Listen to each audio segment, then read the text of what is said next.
दोस्तों 6 जुलाई वो तारीख जिसका इंतजार सिर्फ अयोध्या में नहीं बल्कि पूरे देश की जनता और विदेश में भी जो हिंदू बैठे हैं वो भी कर रहे थे कि आखिर राम मंदिर ट्रस्ट की जो बैठक आज होने वाली थी उसमें होगा क्या।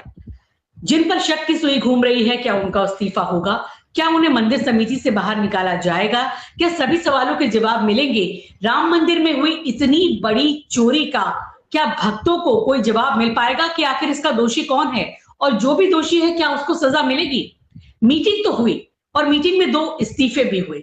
इस्तीफे उन्हीं के हुए जिनके बारे में कहा जा रहा है कि उन पर पूरी जिम्मेदारी है और शक की सुई उन पर जाती है और साथ ही साथ एक नए व्यक्ति को नई जिम्मेदारी भी सौंप दी गई। सिर्फ इतना ही नहीं हुआ दोस्तों, इस मीटिंग में जो कि घंटों चली उसमें कुछ ऐसी चीजें दिखाई गई, कुछ ऐसे खुलासे किए गए जिससे कि राम भक्तों को और मैं कहूंगी कि हिंदू आस्थावानों को कुछ विश्वास दिलाने की कोशिश की गई कि नहीं, यहां ऐसी बेईमानी नहीं हो रही है, चीजें हम संभाल रहे हैं, कंट्रोल कर रहे हैं। तो आखिर दिखाया क्या गया था, कौन बने हैं जो नए सचिव हैं और क्या कुछ हुआ इस मीटिंग में, सारी जानकारी हमें देंगे संतोष जी। संतोष जी, आपका स्वागत है। इस मीटिंग का इंतजार सबको था, हम भी इसका इंतजार कर रहे थे। क्या इस मीटिंग का फल निकला? अयोध्या में लोगों का इंतजार जो खत्म हुआ, क्या लग रहा है, कोई उम्मीद है, कोई न्याय होगा अब? देखिए जी, इसके दो पहलू हैं इसके सवाल के। पहला पहलू तो यह है कि मीटिंग में हुआ क्या, मीटिंग में बदलाव क्या हुआ। मीटिंग में तकरीबन जो होना था वो हम कई दिन पहले दर्शकों को बता चुके थे कि इस्तीफा मंजूर करने के अलावा कोई चारा नहीं है, इस्तीफा तो मंजूर करना ही पड़ेगा। लेकिन मीटिंग में जो दिन भर बवाल हुआ, चंपत राय को पता था कि उनके इस्तीफे पर विचार करने के लिए मीटिंग बुलाई थी, लेकिन फिर भी वो मीटिंग में जाना चाहते थे। वो तो गार्ड लोगों ने उनको रोक दिया। अनिल मिश्रा पहुंचे नहीं। गोपाल राव कंट्रोल रूम में मौजूद थे। अब पता नहीं जहां मीटिंग हो रही थी क्या वहां सीसीटीवी कैमरे लगे हुए थे जो कंट्रोल रूम में बैठकर वो देख रहे थे। महंत नृत्य गोपाल दास जो है वो सुबह सुबह बिल्कुल अड़ गए, मैं इस मीटिंग में नहीं जाऊंगा क्योंकि मुझे तो आप पहले पूछते नहीं थे। तो फिर महंत नृत्य गोपाल दास को मनाने के लिए तमाम लोग जुट गए क्योंकि इनको मैसेज देना जरूरी था कि अध्यक्ष की अध्यक्षता में मीटिंग हुई है। तो महंत नृत्य गोपाल दास ने बैठक में जाने से पहले एक चिट्ठी लिख के पल्ला झाड़ लिया कि भैया जो कुछ भी हुआ है ये पाप हुआ है और मोदी और योगी को इसका इंसाफ करना चाहिए। यानी उन्होंने गेंद मोदी योगी के पाले में डाल दी। और उसके बाद चूंकि तमाम लोग उनको कन्विंस कर रहे थे, महंत नृत्य गोपाल दास जिनकी लंबे समय से तबीयत खराब थी, कुछ दिन पहले वो लखनऊ के मेदांता में भर्ती थे, योगी आदित्यनाथ भी उनको देखने गए थे। और पिछले कई सालों से जी मैं दिलचस्प बात बता दूं, राम मंदिर ट्रस्ट से जुड़ा कोई व्यक्ति महंत नृत्य गोपाल दास से हालचाल तक लेने नहीं जाता था। आज सब उनके आगे नतमस्तक थे कि आइए, आप बैठक में नहीं आएंगे तो कैसे चलेगा, क्योंकि आप ही अध्यक्ष हैं। और फिर होता है कि जिम्मेदारी भी थोड़ी होती किसी पे, ये ना जाते तो उसका एक अलग मैसेज बनता। तो इन खींचतान के बीच ट्रस्ट की बैठक हुई, बड़ी अहम बैठक हुई। और सिर्फ भारत के हिंदू नहीं, दुनिया भर के हिंदुओं और सनातन प्रेमियों की इस बैठक पर नजर थी। और सिर्फ हिंदुओं की नहीं अंशु, दुनिया भर के मुसलमानों, दुनिया भर के ईसाइयों और भारत समेत दुनिया भर में रह रहे सिखों, जैन, बौद्ध, हर धर्म संप्रदाय के व्यक्ति की नजर इस पर बनी हुई थी। हमारे जो प्रशंसक जो हमें चाहते हैं उनकी नजर ये थी कि भैया ये गंदगी दूर होनी चाहिए। जो हमारे विरोधी है वो ये सोच रहे थे कि बताओ, एक मंदिर 500 साल तक लड़के लिया, 5 साल भी ढंग से ना चला पाए। तो तमाम लोगों की नजरें इस पर टिकी हुई थी। एक बड़ी जिम्मेदारी ट्रस्ट के लोगों पर थी, एक बड़ा फैसला इनको करना था। और एक फैसला तो उन्होंने कर लिया कि भैया चंपत राय और अनिल मिश्रा का इस्तीफा स्वीकार कर दिया। इसी के साथ जो प्रेस कॉन्फ्रेंस हुई ना, अगर इसी के साथ उसमें ये भी बोलते कि गोपाल राव को भी बाहर निकाल दिया गया है तो शायद ज्यादा अच्छा लगता, लेकिन उस पर अभी कोई वो तय नहीं है। लेकिन 2-3 चीजें आपने कहा क्या दिखाया गया। जिन वस्तुओं पर विवाद था, 28 सोने चांदी की वस्तुएं दिखाई गई। बहुत अच्छी बात है, आपने उनको दिखाई है। लेकिन मैं फिर कह रहा हूं, जो व्यवस्थागत गलतियां थी उसको ठीक करने का समय आ गया है। इन सबको रसीद दीजिए, गुप्त दान लेना बंद कर दीजिए। जो दान दे रहे हैं आपको महंगे सोने चांदी, उनको रसीद दीजिए और अपने रिकॉर्ड में भी रखिए। उनका पैन नंबर भी ले लीजिए ताकि पता तो लगे कि बेईमानी की रकम दान दे रहे हैं या फिर वो ईमानदारी की रकम दान दे रहे हैं जिसको वो अपने आईटीआर रिटर्न में शो कर रहे हैं, नहीं कर रहे। 1000, 2000, 5000 तो चलता है। अब एक बात इन्होंने कही कि भैया जांच होगी, निष्पक्ष जांच होगी, इन पर तो नजर बने रहेगी। लेकिन अब चंपत राय को महासचिव के पद से हटा दिया गया है। कृष्ण मोहन नए महासचिव बना दिए गए हैं। और इस बैठक के बाद जो है ये बताया गया, ये जानकारी दी गई, 3 घंटे तक ये बैठक चली। बैठक के बाद कोषाध्यक्ष गोविंद देवगिरी, ये वही कोषाध्यक्ष है जो कह रहे कि मेरा कोष से कोई लेना देना नहीं था। काहे बने थे कोषाध्यक्ष भैया? कोई तमगा मिल रहा था क्या? कोई मेडल था कि मोदी जी सेशल जाके मेडल ले आते हैं? आपको लगा कोषाध्यक्ष तो मेडल मिल जाएगा? अगर पद लिया है तो जिम्मेदारी निभाइए, नहीं तो छोड़ दीजिए। ये गोविंद देवगिरी कह रहे हैं कि चंपत राय ने कहा कि जब तक अपराधी पकड़े नहीं जाते तब तक पद पर रहना सही नहीं है। जो हुआ वह कष्टदायी है, इससे हम सब दुखी है। चढ़ावा चोरी लज्जाजनक घटना है। कहां कहा चंपत राय? या जो इस्तीफा दिया था उस इस्तीफे के पत्र में था क्या? तो आपको उसको पब्लिक करना चाहिए। बैठक में ट्रस्टी के पाराशरन ने कहा था कि त्याग पत्र देते ही इसे स्वीकार करना ट्रस्ट के संविधान में है, इसलिए इस्तीफा स्वीकार किया गया। और ये तमाम चीजों के बाद कृष्ण मोहन को राम मंदिर तीर्थ क्षेत्र ट्रस्ट का अगला महासचिव बनाया गया है। लेकिन सवाल यही, चंपत राय की ट्रस्ट से परमानेंटली छुट्टी क्यों नहीं हो रही है? अनिल मिश्रा की ट्रस्ट से परमानेंटली छुट्टी क्यों नहीं हो रही है? गोपाल राय को अयोध्या के राम मंदिर से क्यों नहीं निकाला जा रहा है? ये वो तमाम सवाल है जिसके जवाब अभी मिलने बाकी हैं। जी, संतोष जी, आपने जो मुख्य बातें बताई वो मैं दर्शकों को एक बार फिर बता दूं कि आज जो अयोध्या में मीटिंग हुई राम मंदिर ट्रस्ट की, उसमें चंपत राय और अनिल मिश्रा का इस्तीफा स्वीकार कर लिया गया। ये तो बड़ी खबर हुई, लेकिन गोपाल राय के इस्तीफे पर कोई बात नहीं हुई, यानी कि उनका इस्तीफा अभी तक नहीं लिया गया। और दूसरी बड़ी खबर ये कि दूसरे नए महासचिव को नियुक्त कर दिया गया है, जो कि अभी हमें बता रहे थे संतोष जी। संतोष जी, आपने बताया कि वहां सोने चांदी का भी बहुत सा सामान दिखाया गया, यानी ये दिखाने की कोशिश की गई कि हिंदू आस्थावानों को कि भाई नहीं, ये ऐसी बात नहीं है, बहुत सारी चीजें हैं जो हमारे कंट्रोल में हैं, और उनको दिखाकर उन्होंने अपने दामन से दाग को थोड़ा हल्का करने की कोशिश की। लेकिन आरोप तो और भी बहुत बड़े बड़े हैं, जिसमें इतने बड़ा संख्या में चढ़ावा चोरी का मामला है, जो जमीनों से जुड़ा मामला है, निर्माण का मामला है। आपको क्या लग रहा है, क्या ये केवल एक आई वॉश है कि केवल इस्तीफा ले लिया, एक नए व्यक्ति को नियुक्त कर दिया और उसके बाद व्यवस्थाएं उसी तरह बदस्तूर रहेंगी? पूरी तरह से अभी चंपत राय और बाकी लोगों को निकाला नहीं गया है। क्या केवल एक नए व्यक्ति को, जो कि उन्हीं के बीच का है, या फिर एक शायद आईएफएस ऑफिसर हैं वो, तो एक नए व्यक्ति को रख देने से क्या सारी चीजें सही हो जाएंगी? क्या हम इसे मानेंगे? देखिए अंशु जी, वो अधिकारी रहे हुए और ट्रस्ट के मेंबर भी है। ट्रस्ट के मेंबर भी है, उनको महासचिव की जिम्मेदारी दी गई है। लेकिन 3 सवाल दर्शकों को, पहले मैं कारण भी आगे बताऊंगा। अगर कोई ये कहे कि क्या इससे चंपत राय एंड कंपनी का युग समाप्त हो गया, मैं कह देता हूं समाप्त नहीं हुआ। दूसरा सवाल, क्या दोषियों को सजा मिलेगी? असली दोषियों को, बड़े दोषियों को सजा मिलेगी? माफ कीजिएगा, आज की इस बैठक का जो रिजल्ट आया उसके बाद मैं बहुत ज्यादा निराश हूं। मैं ये मान के बैठा हूं कि असली दोषियों को सजा नहीं मिलेगी। तीसरी चीज, क्या मंदिर में गड़बड़ियां रुकेगी? निश्चित तौर पर थोड़े बहुत स्तर पर गड़बड़ियां रुकेगी, लेकिन क्या लंबे समय तक पारदर्शी तरीके से ये मंदिर का ट्रस्ट काम कर पाएगा? मुझे इस बात की उम्मीद कतई नहीं। और सबसे बड़ा सवाल, राष्ट्रीय स्वयंसेवक संघ को कौन सा मोह है? क्यों वो राम मंदिर पर अपना कब्जा नहीं छोड़ना चाहता है? ये एक बड़ा सवाल है।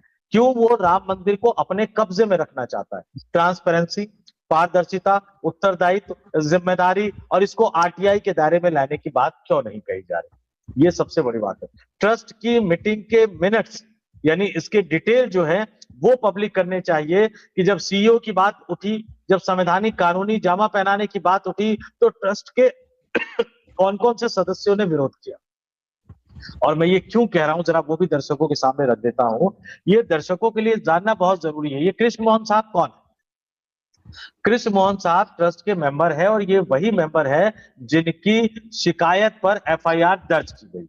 और इन्होंने अपनी शिकायत में क्या कहा था कि जो एसआईटी की रिपोर्ट के आधार पे इन आदमियों के खिलाफ प्लस अन्य के खिलाफ हम एफआईआर दर्ज करवाते हैं, लेकिन एसआईटी की प्राइमरी इन्वेस्टिगेशन में चंपत राय, अनिल मिश्रा और गोपाल राव का नाम भी था। उनके खिलाफ इन कृष्ण मोहन ने क्यों नहीं एफआईआर दर्ज करवाई? नामजद एफआईआर दर्ज क्यों नहीं करवाई? ये पहला सवाल है। तो कृष्ण मोहन के आने के बाद दोषियों को सजा मिलेगी, उनके महासचिव बनने के बाद दोषियों को सजा मिलेगी, उनके महासचिव बनने के बाद तेजी से कार्रवाई होगी, उनके महासचिव बनने के बाद पुलिस की जांच में ट्रस्ट पूरी तरह से सहयोग करेगी। इस बात की उम्मीद मैं व्यक्तिगत तौर पर कहूं मुझे बहुत कम नजर आ रहे हैं। हालांकि कृष्ण मोहन ने दावा किया कि चढ़ावा चोरी के आरोपियों को सजा दिलाएंगे, पहले क्यों नहीं एफआईआर करवाई इनके खिलाफ? फिर वो कह रहे कि प्रबंधन की कमियों का फायदा उठाया गया। तो प्रबंधन कौन देख रहा था? चंपत राय देख रहे थे, अनिल मिश्रा देख रहे थे, गोपाल राव देख रहे थे। आप उनको जिम्मेदार मानते हैं कि नहीं मानते? कमियों को दूर करेंगे ताकि दोबारा ऐसी घटना ना हो। समाज में अविश्वास है, विश्वास को दोबारा स्थापित करेंगे, लेकिन विश्वास को दोबारा स्थापित तो तभी हो पाएगा जब आप असली दोषियों के खिलाफ कार्रवाई करेंगे। इनका बैकग्राउंड थोड़ा सा बता देता हूं। कामेश्वर चौपाल, जब ये वो रथ यात्रा कार सेवा हुई थी, बिहार से आते हैं हमारे कामेश्वर चौपाल, उनसे पहले ये डलवाई गई थी और योगी जी के गुरु ने डलवाई थी। आपको मैं ये भी बता दूं, योगी आदित्यनाथ जी के गुरु ने डलवाई थी। उनके निधन के बाद इनको सदस्य चुना गया था कृष्ण मोहन। ये हरदोई जिले के शाहबाद क्षेत्र के रहने वाले हैं। भारतीय वन सेवा यानी इंडियन फॉरेस्ट सर्विस के अधिकारी रहे, सिविल सर्वेंट रहे और महाराष्ट्र कैडर के अधिकारी रहे।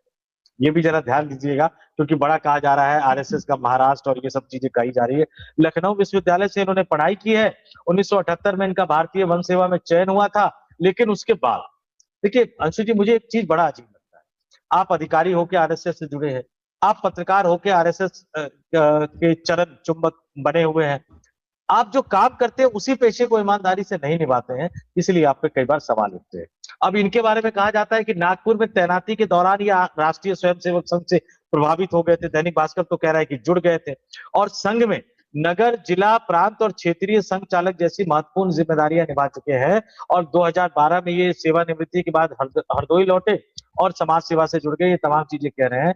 तो एक व्यक्ति जो संघ से जुड़ा था, जो विश्व हिंदू परिषद में गया, जो विश्व हिंदू परिषद का पदाधिकारी आज की तारीख में भी है, उस चंपत राय ने गड़बड़ झाला करके ट्रस्ट की ऐसी तैसी कर दी।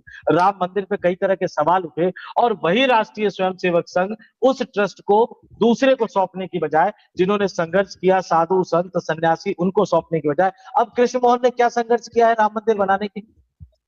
इस सवाल का जवाब कोई दे सकता है क्या? अगर किसी को पता हो, हम लोगों को गरियाने वाले बहुत कमेंट में आ जाते हैं, आप ही बता दीजिएगा भैया कि कृष्ण मोहन का क्या योगदान था राम मंदिर आंदोलन में। सिर्फ आरएसएस से जुड़े हुए हैं इसलिए उनको महासचिव बना दिया है। तो नृपेंद्र मिश्रा की बात को याद कीजिएगा। उन्होंने क्या कहा था? ट्रस्ट में गड़बड़ियां इसलिए हुई क्योंकि ट्रस्ट को राष्ट्रीय स्वयंसेवक संघ की तरह चलाया जा रहा था।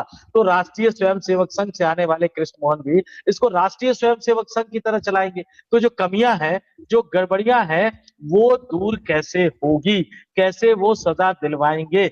और दूसरी बात, गड़बड़ी हुई ये सब मान रहे हैं, पैसों की बरामदगी हुई ये भी सब मान रहे हैं, एफआईआर दर्ज हुई, लोग गिरफ्तार हुए ये भी सब मान रहे हैं, जांच का दायरा बढ़ता हुआ जा रहा है ये भी सब मान रहे हैं। लेकिन उसके बावजूद जो कोषाध्यक्ष है गोविंद देवगिरी, वो कह रहे झूठ का प्रपंच खड़ा किया जा रहा है। कौन बोल रहा है झूठ?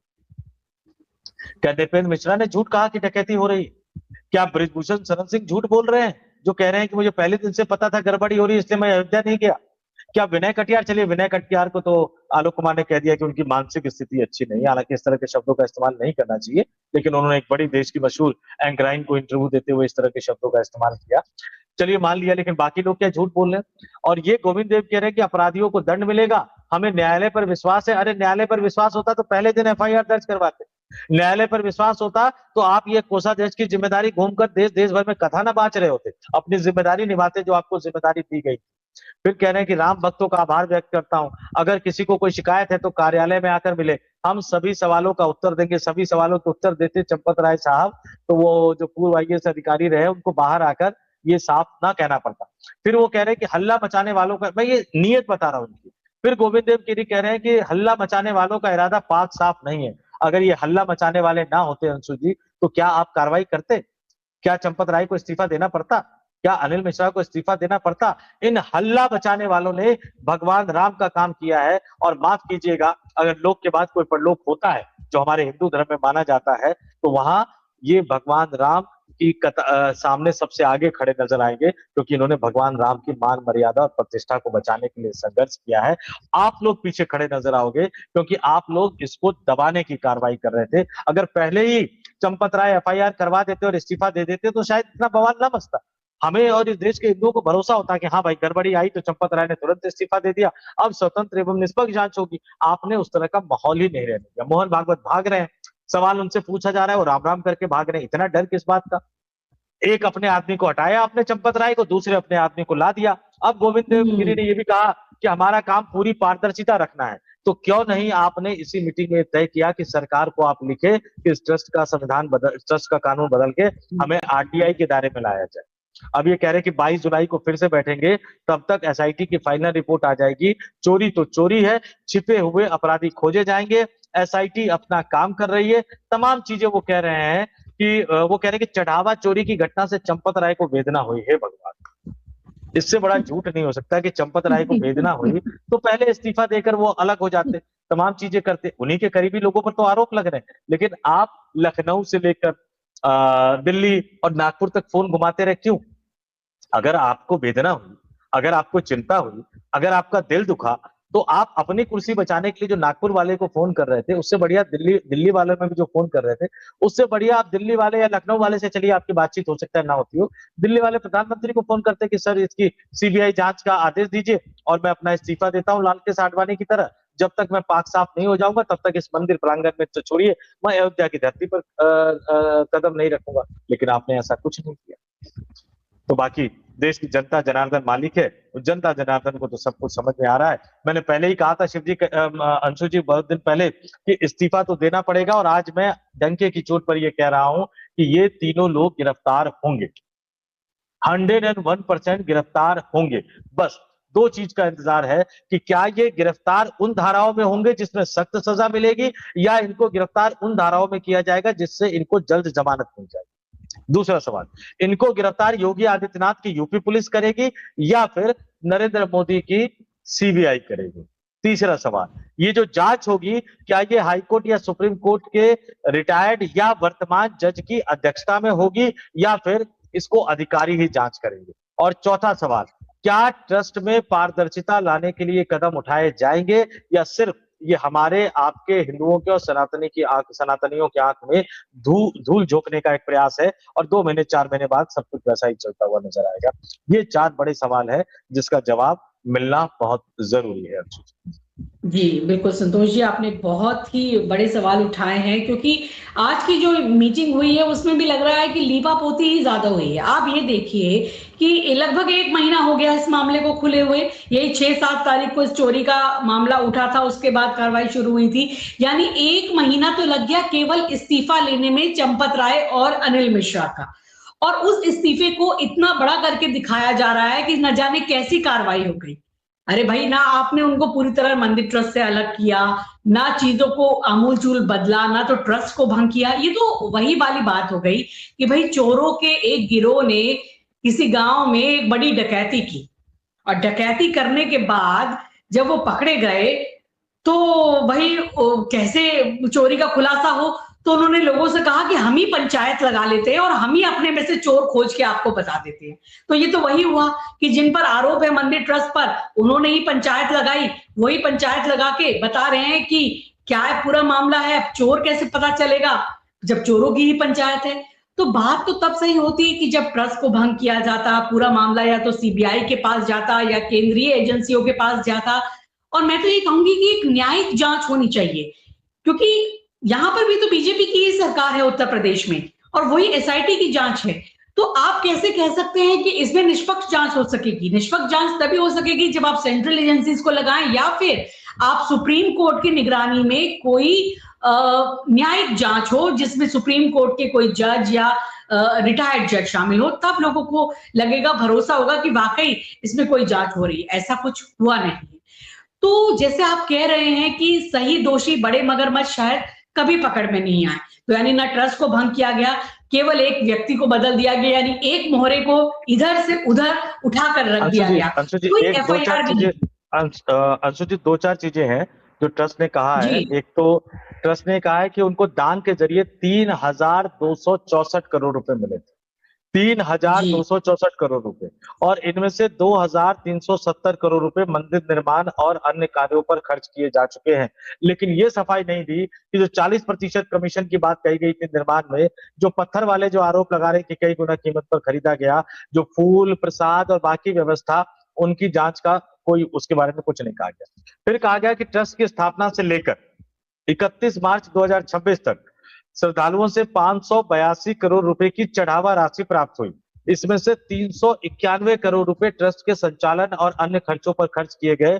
बाकी राशि बैंक खातों में सुरक्षित है। ये नहीं बताया गया कि कितनी राशि गायब हुई। ये नहीं बताया गया कि जिस अधिकारी बैंक के कर्मचारी का ट्रांसफर रुकवाने के लिए किसने बैंक वालों को धमकाया कि हम खाता बंद कर देंगे। ये तमाम सवाल है और इन सवालों का जवाब होना चाहिए। उसके बाद गोपाल राव का नाम विशेष आमंत्रित सदस्यों की सूची से हटाने का फैसला उन्होंने कर लिया। एफआईआर क्यों नहीं दर्ज करवा रहे हैं? उन पे तो और गंभीर आरोप लगे हैं, बेंगलुरु पैसा और ये सब चीजें। फिर कह रहे नगद दान के अलावा श्रद्धालुओं ने भेंट अर्पित की। अब तक ऐसी 2926 भेंटें प्राप्त हुई है। इन सभी का पूरा रिकॉर्ड रजिस्टर में दर्ज है। हर साल एक चार्टेड अकाउंटेंसी फॉर्म सभी भेंटों का भौतिक सत्यापन करती है। और अगला पॉइंट उन्होंने कहा कि कोई श्रद्धालु अपनी दी हुई भेंट की जानकारी लेना चाहता है तो वो ट्रस्ट के किसी अधिकारी से अयोध्या आकर जानकारी प्राप्त कर सकता है। स्टेट बैंक ऑफ इंडिया सबसे बड़ा सरकारी बैंक है अंशु जी। उसकी एक आदत है, बड़ा सा कस्टमर केयर एग्जीक्यूटिव है। कोई भी बड़ा बवाल होगा, आप अगर उनको फोन करेंगे तो कहेंगे नहीं जी आप ब्रांच विजिट कर लीजिए, ब्रांच वाले बताएं। क्यों ऑनलाइन क्यों नहीं बताएंगे? काय को आपने कस्टमर केयर सर्विस रखा हुआ है? स्टेट बैंक ऑफ इंडिया की हालत। अगर निर्मला सीतारमण सुने तो उनसे कहूंगा कि भैया कस्टमर केयर बंद कर दो, काय उन सबको तनख्वाह दे रहे हो? हर चीज के लिए अगर ब्रांच ही जाना है आज के दौर में, यही अयोध्या का ट्रस्ट कर रहा है। कह रहा है अगर किसी को जानकारी लेनी है तो अयोध्या आकर पता कर ले। अरे भाई आप कोई ऑनलाइन मेल आईडी जारी कर दीजिए, उस पर लोग भेजे कि मैंने ये दान दिया है, मुझे कृपया इस दान का स्टेटस बताइए, कहाँ गया। आप उनको बता दीजिए कि मंदिर में रखा हुआ है, प्रांगण में रखा हुआ है, स्टोर रूम में रखा हुआ है, कहीं और रखा हुआ है, और उनकी उस रखे हुए की तस्वीर भेज दीजिए ऑनलाइन। क्यों आप चाहते हैं कि जो 2926 भेंटें प्राप्त हुई है वो अयोध्या है, आपके अधिकारी को ढूंढे, आपका अधिकारी 9-9 घंटे 8-8 घंटे 10-10 घंटे वेट करवाए, उनका वेट करे और फिर भी पूरी जानकारी ना मिले? आप ये लाल फीता शाही पे क्यों काम करना चाहते हैं? सब कुछ ट्रांसपेरेंट तरीके से कीजिए ना, सब कुछ पारदर्शी तरीके से कीजिए ना। और सबसे बड़ा सवाल, आप क्यों नहीं सरकार से कहते हैं कि हमें भी आरटीआई के दायरे में लाए? और एक और सवाल कि आपने सीईओ कहा गया कि भाई वो वाराणसी की तर्ज पे सीईओ की नियुक्ति को मना कर दिया, ये उठना चाहिए कि भैया ये प्रस्ताव रखा किसने और मना किस किसने किया। कम से कम ये भी तो बता दो ताकि अगली बार हम उन पर भी नजर बनाए रखें कि भाई वो भी तो कहीं कुछ गड़बड़ झाला नहीं कर रहे हैं। ये एक बड़ा सवाल है। संतोष जी आपसे जानना चाहूंगी कि आज अयोध्या में माहौल कैसा था? आप पुराने पत्रकार हैं, अयोध्या में आपके बिल्कुल अंदर तक के लिंक है, घंटों आज आपकी वहां सभी लोगों से बातें हुई हैं, नृत्य गोपाल दास जी से भी आपकी बात हुई और सभी वहां के कई जो महत्वपूर्ण पदाधिकारी हैं उनसे आपकी 1-to-1 बातचीत होती रहती है। तो आज मीटिंग से पहले का माहौल कैसा था? अयोध्या वासियों में किस तरीके का माहौल था? और मीटिंग जब शुरू हुई और मीटिंग के अंदर क्या किसी तरह का कोई तनाव था? क्या लोगों में कोई मतभेद भी थे? अंदर का पूरा माहौल क्या था? आप बताइए क्योंकि बहुत सारी जानकारियां आपके पास है, मैं जानती हूँ। देखिए अंशु जी, सबसे पहली बात तो किस किस से बात हुई उसको हम अलग कर देते हैं क्योंकि सोर्स कभी भी डिस्क्लोज नहीं करने चाहिए।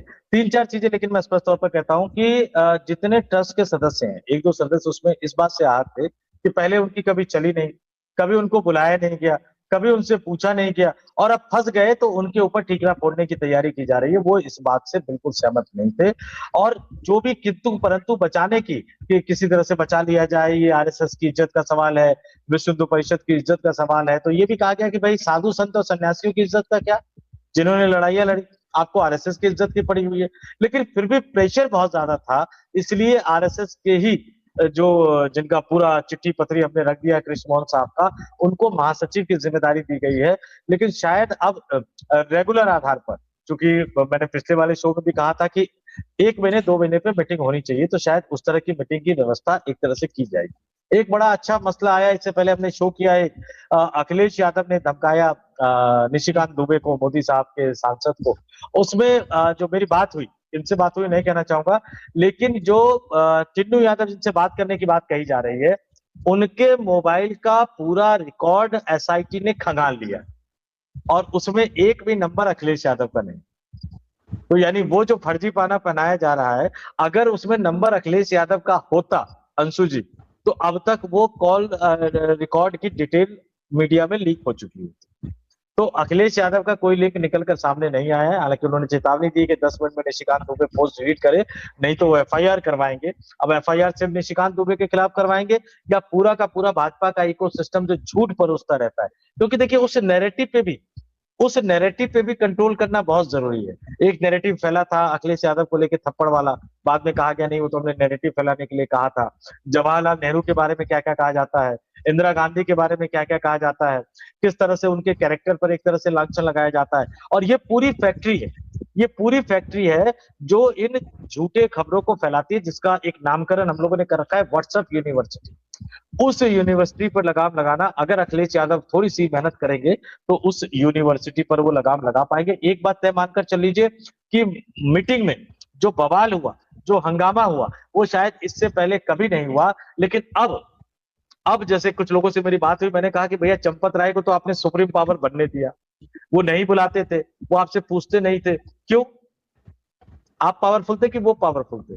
तो अब कृष्ण मोहन, उस समय तक ये था कि कृष्ण मोहन बन सकते हैं, 2 नाम और थे। मैंने कहा ये 3 नाम है, तीनों ही संघ से थे। पहली बात मैं आपको बता दूं, ये आरएसएस कब्जा छोड़ना ही नहीं चाहता है। तो मैंने कहा भैया अब जिसको भी आप कुर्सी पे बिठाना, उनको उसकी हैसियत और औकात बता के, कि जो और पदाधिकारी होते हैं वो भी कुछ होते हैं, वो सुप्रीम लीडर ना बन जाए। और फिर जरा आप तमाम चीजों पर चौकसी बनाए रखिए। जो फूल खरीदा जाता है, जो प्रसाद खरीदे जाते हैं, जिन प्रसाद का भोग लगाया जाता है, जिनको वीआईपी प्रोटोकॉल देकर दर्शन करवाया जाता है, आगे पीछे कई तरह की चीजें हैं।